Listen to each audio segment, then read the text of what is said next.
Hello and welcome back, you guys. How are y'all doing today? Hope you're doing well as I bring you another finer video today. Today, I'll be telling you guys about the untold truth of the mighty Judas, and trust me when I say, you guys need to know all this. So guys, keep watching and do be sure to watch till the end so you don't miss a single thing. Let's get rolling. Now let me begin with telling you who Judas really was. Judas Iscariot, the 12th apostle, was chosen by Nathanael. He was born in Kerioth, a small town in southern Judea. When he was a lad, his parents moved to Jericho, where he lived and had been employed in his father's various business enterprises until he became interested in the preaching and work of John the Baptist. Judas's parents were Sadducees, and when their son joined John's disciples, they disowned him. When Nathanael met Judas at Thyatira, he was seeking employment with a fish-drying enterprise at the lower end of the Sea of Galilee. He was 30 years of age and unmarried when he joined the apostles. He was probably the best educated man among the 12 and the only Judean in the Master's apostolic family. Judas had no outstanding trait of personal strength, though he had many outwardly appearing traits of culture and habits of training. He was a good thinker, but not always a truly honest thinker. Judas didn't really understand himself. He wasn't really sincere in dealing with himself. The Bible story of Judas betraying Jesus is found in all four Gospels. This powerful story is well known in Christian theology as one of the most significant events of disloyalty. There are several explanations as to why Judas betrayed Jesus, including bribery and demonic possession, that vary among the Gospel accounts. The Gospels imply that Jesus anticipated and permitted Judas's betrayal. One interpretation is that Jesus allowed the betrayal because it would allow God's plan to be achieved, and another that regardless of the betrayal, Jesus was eventually fated for execution as part of God's plan. During the meal of the Last Supper, Jesus predicts that one of you will betray me, referring to Judas.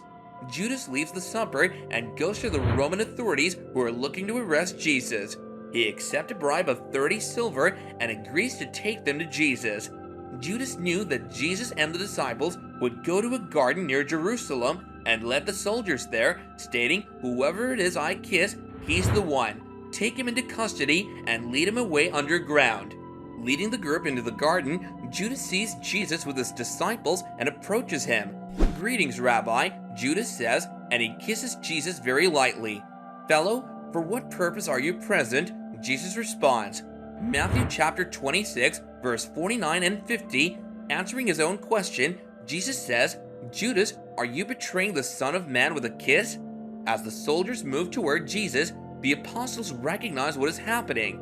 "Lord, should we strike with the sword?" they ask. Luke 22:49. Before Jesus can respond, Peter uses one of the two swords that the apostles have and attacks Malchus, a servant of the high priest, cutting off his right ear. Jesus caresses the ear of Malchus, healing the wound. He then teaches an important lesson, telling Peter, "Return your sword to its place, for all those who take up the sword will perish by the sword." Jesus is willing to be captured, for he explains, "How would the scriptures be fulfilled that say it must take place this way?" Matthew 26:52. This then leads to the trial and crucifixion of Christ. Judas's infamous betrayal of Jesus made him one of the most well-known Bible characters of all time. Even people not familiar with the Bible reference him as an example of treacherous behavior. His reputation is even sadder when we consider what the Bible says about his time with Jesus. The Bible doesn't take us directly into Judas's mind or have any scenes where he makes a defense for his actions. This means that it's hard to see exactly what he thought of Jesus when he started following him and what changed that made him decide to betray him. We do know that Jesus told his disciples in John chapter 6 verse 64 to 70 that he knew some of them didn't believe and even said one of them was a devil. This condemnation suggests that there was something fundamental about Jesus' message that Judas missed. Perhaps he didn't believe Jesus was the Messiah. He just went along for the ride to gain influence as Jesus acquired power and fame.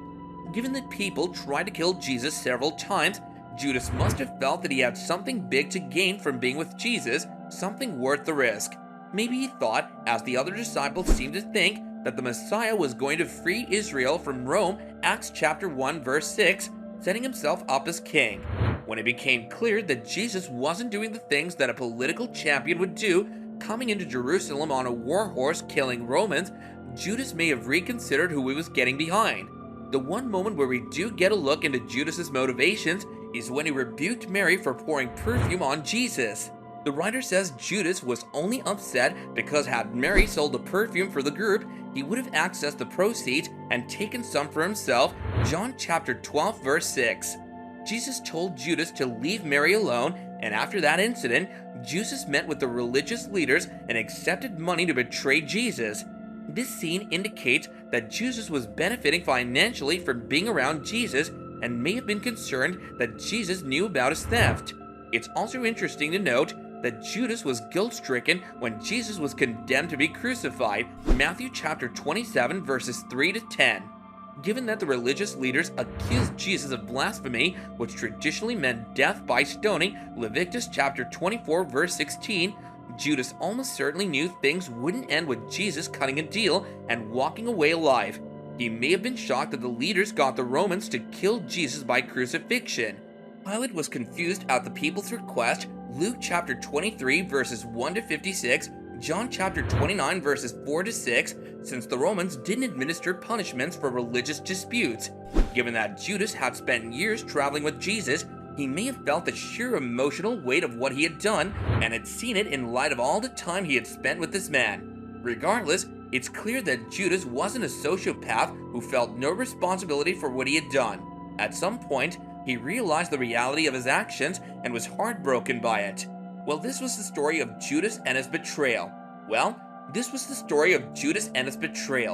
Most of us have heard of him, but I thought why not shed some light on the real and accurate story. Anyways, you guys, this is all I have for you today. I'll be seeing you again real soon. Until then, like and subscribe if you haven't done so yet. Bye now.